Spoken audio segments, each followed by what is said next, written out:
रोहित नाम का लड़का अपनी पड़ोसन को बहुत ही जोर से चाहता है। वह मन ही मन बहुत सारे ख्वाब पाले होता है कि वह जब भी उसकी पड़ोसन उसको मिल जाएगी वह ये करेगा वह करेगा, यानी कि उसके मन में हजारों ख्वाब थे और वह उन सभी ख्वाबों को पूरा करना चाहता है।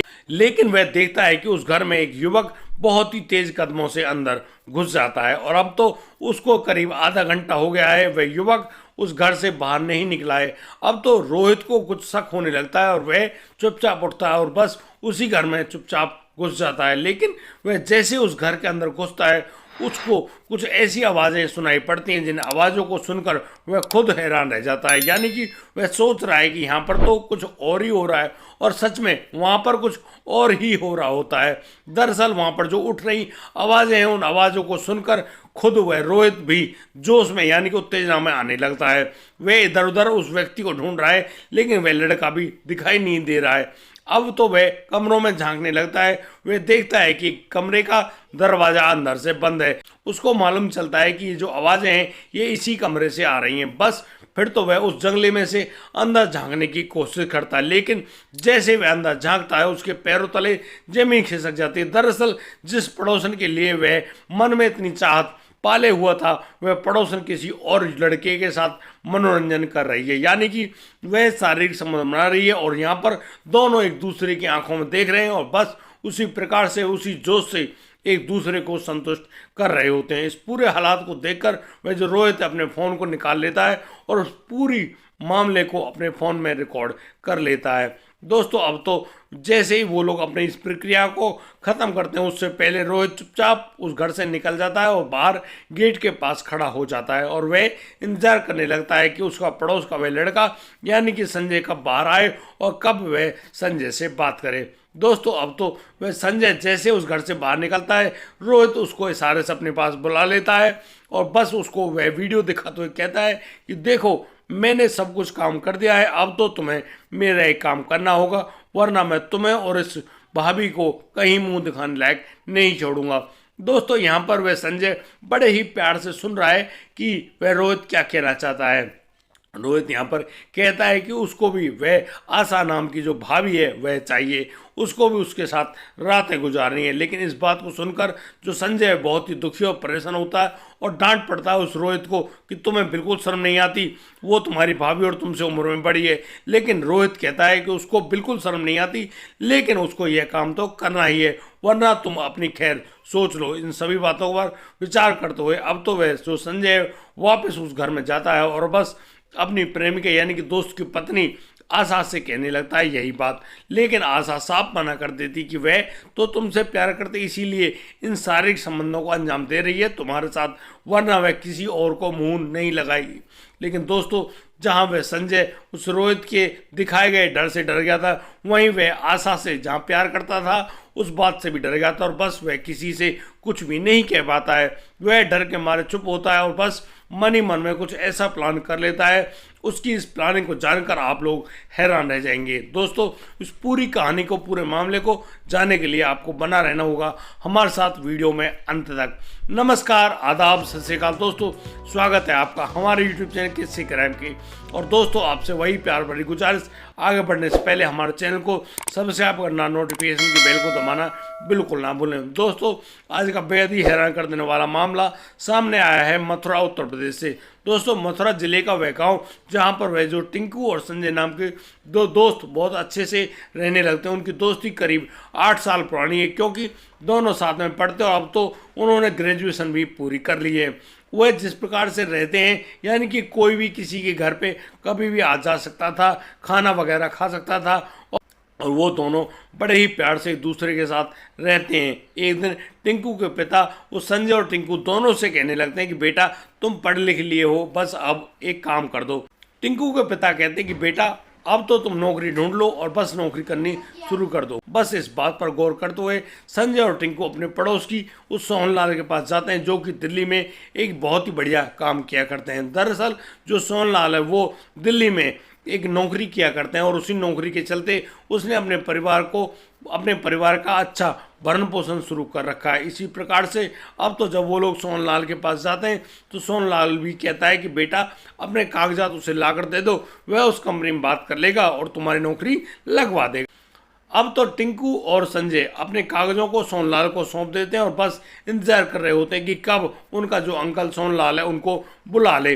और दोस्तों होता भी यही है कि बहुत ही जल्दी अब तो उस संजय और टिंकू को दिल्ली बुला लिया जाता है और उनकी बहुत ही सुंदर नौकरी लग जाती है। उनकी नौकरी लगती है उस कंपनी में और उस कंपनी में नौकरी लगने के बाद दोनों अपनी अपनी नौकरियों को ज्वाइन कर लेते हैं। जहाँ एक और टिंकू की नौकरी उस कंपनी में सुपरवाइजर के पद पर लगी थी, वहीं संजय को फील्ड का काम दे दिया गया था। दोनों दोस्त एक साथ उस दिल्ली में रहते और बस अपना वहीं पर जो नौकरी है उसको किया करते और जो भी उनको तनख्वाह मिलती उन तनख्वाह से अपने परिवार का जीवन यापन किया करते। दोनों की नौकरी लगने पर अब तो जो टिंकू के पिता हैं वे टिंकू के लिए रिश्ता चुन लेते हैं, यानी कि उन्होंने उसकी पड़ोस का ही एक रिश्ता आता है, उस रिश्ते को अपने बेटे के लिए चुन लेते हैं और बस अपने बेटे के पास फ़ोन करते हैं और उसको बताते हैं कि बेटा हमने तुम्हारा रिश्ता ले लिया है पड़ोस के ही गांव से और बस अब तुम्हारी शादी बहुत जल्दी हो जाएगी। इस पूरी बात को सुनकर वे टिंकू और संजय बहुत ही ज़्यादा खुश होते हैं, क्योंकि भाई उनको अच्छी दावत बारात में जाने का मौका और तो और उस टिंकू को दूल्हा बनने का मौका भी मिल गया था। इन्हीं सभी बातों पर राजी होते हुए वो लोग बस इंतज़ार कर रहे हैं उसकी शादी का और वह वक्त भी आ जाता है जब उस टिंकू की शादी होती है। दोस्तों टिंकू की शादी में वह जो संजय उसका परम मित्र होता है बहुत ही ज़्यादा मज़े करता है। उसके मज़े को देखकर टिंकू भी नाच उठता है और कहता है कि दोस्त जितना मज़े तुम मेरी शादी में ले रहे हो उससे कहीं ज़्यादा मज़े वह खुद तुम्हारी शादी में लेने वाला है। और दोस्तों हंसी खुशी से वह जो टिंकू है अपनी पत्नी आशा को अपने घर ले आता है। आशा जो कि दिखने में बहुत ही ज़्यादा खूबसूरत, आशा जो कि नए यौवन से भरपूर होती है, बस उसकी जवानी को देखकर वह टिंकू उसको देखता ही रह जाता है और बस उनका प्यार वहाँ पे पनपने लगता है। कुछ दिन वह गांव में रहता है और अपनी पत्नी को बहुत सारी मोहब्बत करता है, लेकिन अब तो उसको उसकी कंपनी जाना है। अब तो टिंकू अपनी कंपनी आता जाता रहता है और बस अपनी पत्नी की उन्हीं तमन्नाओं को पूरा करता है। लेकिन जहाँ एक और वह टिंकू अपनी पत्नी से संतुष्ट था, वहीं वह जो आशा है वह अपने पति से संतुष्ट नहीं हो पाती है। वह मन ही मन उसके दिमाग में ऐसी कसक उठती है कि काश हर रात उसको उसका पति टिंकू ही मिले, लेकिन ऐसा करना पॉसिबल नहीं था। दोस्तों बहुत ही जल्दी अब जो वह संजय है उसको उसका मन भर गया था उस फील्ड की नौकरी से और वह अब टिंकू से कहता है कि यार वह अब इस कंपनी को रिजाइन देने वाला है और बस वह यहाँ से चला जाएगा। इस बात को सुनकर टिंकू दुखी तो होता है, लेकिन जहाँ वह अपने दोस्त की भलाई के बारे में सोचता है, क्योंकि फील्ड का बहुत सारा काम होता है, उस काम को देखकर अब टिंकू भी संजय से कह देता है कि जाओ तुम घर चले जाओ और बस आराम करना। अब तो संजय आ जाता है अपने गांव और बस अक्सर जाने लगता है उस टिंकू के घर पर और अपनी नई भाभी आशा से बहुत सारी बातें करने लगता है। जब भी वह संजय टिंकू के घर पर जाता, यहाँ पर टिंकू की पत्नी यानी कि आशा उसको कभी पकौड़े कभी चाय बहुत तरह का खाना उसको खिलाया करती है और वह संजय उस खाने को खाने के बाद अपनी उस भाभी की बड़ाई करते हुए नहीं थकता था। दोनों की नज़रें ऐसी टकराने लगती हैं कि बस उनके बीच में वह प्यार पनप उठता है। अब तो जब भी वह चाय देने आती तो वह जो संजय है वह टिंकू की पत्नी को छू लिया करता। और दोस्तों जैसे संजय टिंकू की पत्नी आशा को छूता, आशा के शरीर में नई झंझनाहट उठती। अब तो वह इसी प्रकार से वहाँ पर रहने लगा था और बस अपनी भाभी के साथ मजे करने लगा था। लेकिन उनका प्यार ऐसा पनप उठेगा किसी को भी कोई भी मालूम नहीं चलता है। लेकिन उन दोनों का प्यार ऐसे पनप उठेगा, एक दिन की बात वह आशा जब उसके सास ससुर घर पर नहीं होते हैं वह उस संजय के पास फ़ोन करती है और दोस्तों संजय से वह कहती है कि जल्दी घर आ जाओ। अब संजय भागा भागा उस घर में आता है और यहाँ पर वह जो आशा है उस संजय को अपने कमरे में बुलाती है। संजय जैसे उसके कमरे में घुसता है, जो आशा उठकर उस कमरे की जो दरवाजे की कुंडी अंदर से बंद कर लेती है, यानी कि उसका दरवाज़ा बंद कर देती है। और बस यहाँ जैसे उस संजय की सांसें थोड़ी उखड़ने लगी थी, अब तो यही हाल उस यानी कि आशा का हो रहा होता है।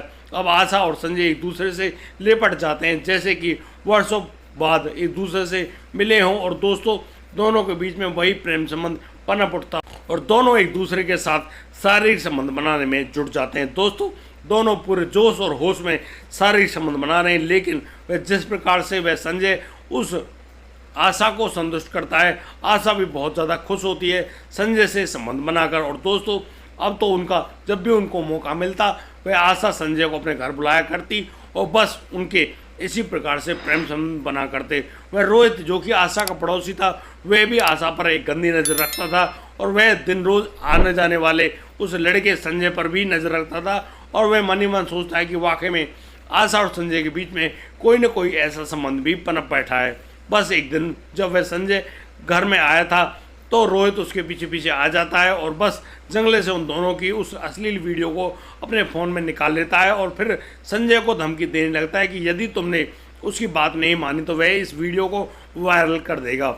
इस बात के डर से अब तो वह संजय कहने लगता है कि यार ऐसा मत करो, वह ज़रूर बात करेगा उस आशा से। और आशा से जब संजय कहने लगता है कि वह जो रोहित है उसने ऐसी वीडियो बना ली और तुम्हारे साथ शारीरिक संबंध बनाने की जिद कर रहा है, आशा यहाँ पर कहती है कि वह संजय से प्यार करती है इसीलिए उसने संजय के साथ ये संबंध बनाने स्वीकार करे, लेकिन वह किसी और को अपने शरीर से छूने तक नहीं देगी। इस प्रकार की बहुत सारी बातें करती है। अब संजय तो फंस जाता है, जहाँ एक और उसको उसकी समाज का डर लगने लगा था, वहीं दूसरी ओर उसको उसकी पत्नी उसकी प्रेमिका आशा ने भी डरा दिया था। संजय अब एक ऐसी प्लानिंग करता है, उस प्लानिंग के तहत वह अपनी भाभी यानी कि आशा को उसके मायके में भेज देता है और बस वह अपने घर में रहने लगता है और अपने उस दोस्त और उस रोहित से कहता है कि देखो यहाँ पर तो तुम्हारा उस आशा के साथ संबंध बनाना बहुत ही मुश्किल है, लेकिन उसने तुम्हें उसके मायके में बुलाया, वह जंगल में आ जाएगी और बस वहाँ पर तुम अपनी रंग रलियाँ मना लेना। इस बात को सुनकर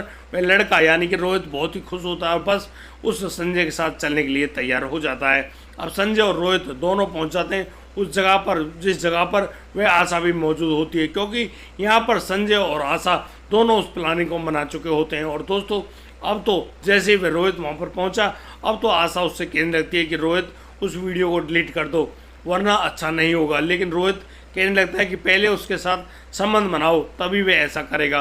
दोस्तों इतनी बात सुनते ही वह संजय और आशा उस लड़के रोहित पर टूट पड़ते हैं और उससे उसका मोबाइल छीनने की कोशिश करते हैं। जहां एक और संजय ने उस रोहित का गला पीछे से दबा रखा था, वहीं वह जो महिला आशा है वह उस लड़के से उस फ़ोन को छीनने लगती है। वह फ़ोन तो छीन लेती है, यहाँ पर काफ़ी ज़्यादा मशक्क़त होती है और इसी मशक्क़त दौरान उस लड़के यानी कि रोहित की वहीं पर मौत हो जाती है। जैसे ही संजय उस रोहित को हाथों से छोड़ता है वह वहीं पर धड़ाम से नीचे गिरता है और अब तो संजय जैसे उसकी सांसों को चेक करता है उसकी सांसें नहीं चल रही होती हैं। दोस्तों इसी कड़ी मशक्क़त में उस संजय के कपड़ों के बटन जो हैं वो टूट जाते हैं और उस जो आशा है आशा की चूड़ियाँ भी टूट जाती हैं। दोस्तों अब तो उस लड़के की वहाँ पर मौत हो चुकी, लेकिन उसके शरीर को वहीं पर छोड़कर उसके मोबाइल से उस वीडियो को डिलीट करके उसको मोबाइल को भी वहीं छोड़ करके वो लोग वहाँ से भाग जाते हैं।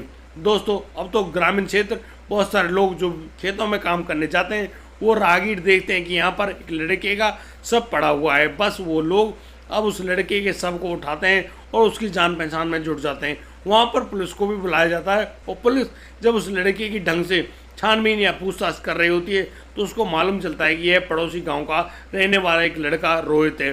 दोस्तों उस रोहित के बारे में जब आगे जानकारी पता चलती है तो पुलिस उस क्राइम सीन का ढंग से निरीक्षण करती है और वहाँ से उन टूटे हुए बटन और उस जो टूटी हुई चूड़ियाँ हैं उनके बारे में भी मालूम चलता है। लेकिन यहाँ पर उस मोबाइल नंबर की जो सीडीआर रिपोर्ट है वह भी निकाली जाती है। सीडीआर रिपोर्ट में मालूम चलता है कि उस लड़के रोहित के पास आखिरी बार फ़ोन आया था संजय का, और संजय जिससे पूछताछ करने के लिए अब पुलिस उसे बुलाती है तो संजय पहुंच चुका होता है दिल्ली अपने दोस्त टिंकू के पास। लेकिन दोस्तों अब तो पुलिस टिंकू और संजय को अपने पास बुलाती है और जब उनसे कड़ाई से पूछताछ की जाती है तो यहाँ पर संजय अपने द्वारा किए गए जुर्म को स्वीकार कर लेता है और बता देता है कि कैसे उसके दोस्त की पत्नी यानी कि आशा के साथ अवैध संबंध बन गए थे और जब एक दिन उस लड़के यानी कि उस रोहित ने उनकी अश्लील वीडियो अपने फ़ोन में बना ली, अब तो वह उस मोबाइल के वीडियो के जरिए उस टिंकू की पत्नी आशा के साथ संबंध बनाने की कोशिश करने लगा था। इसी वजह से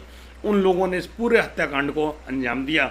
दोस्तों यहाँ टिंकू भी इन सारी बातों को सुनकर बहुत ही ज़्यादा हैरान है, दुखी है, लेकिन अब तो संजय अपनी पत्नी के रूप में और अब तो वह संजय की निशानदेही पर उस आशा को भी गिरफ्तार कर लिया जाता है और दोनों को जेल में भेज दिया गया है।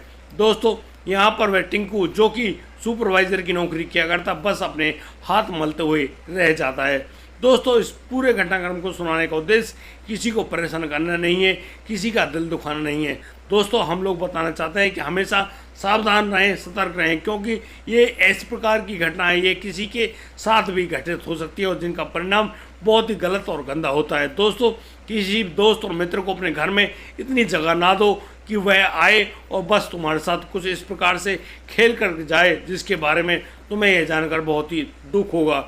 दोस्तों यहाँ पर परम मित्र संजय ने कुछ इतना ही बुरा किया था उस दोस्त टिंकू के साथ। दोस्तों यहाँ पर आप उस संजय के बारे में क्या कहना चाहते हैं? दोस्तों उस आशा के बारे में भी 2 शब्द लिखकर हमें अवश्य दें। आज के लिए सिर्फ इतना ही, अब दीजिए मुझे इजाज़त, मिलता हूँ कल लाता हुआ एक और नया संस्कृत मामला। तब तक के लिए आप बढ़िया रहें, बेहतरीन रहें, अपना और अपने परिवार का बखूबी ख्याल रखते रहें। जय हिंद, जय भारत।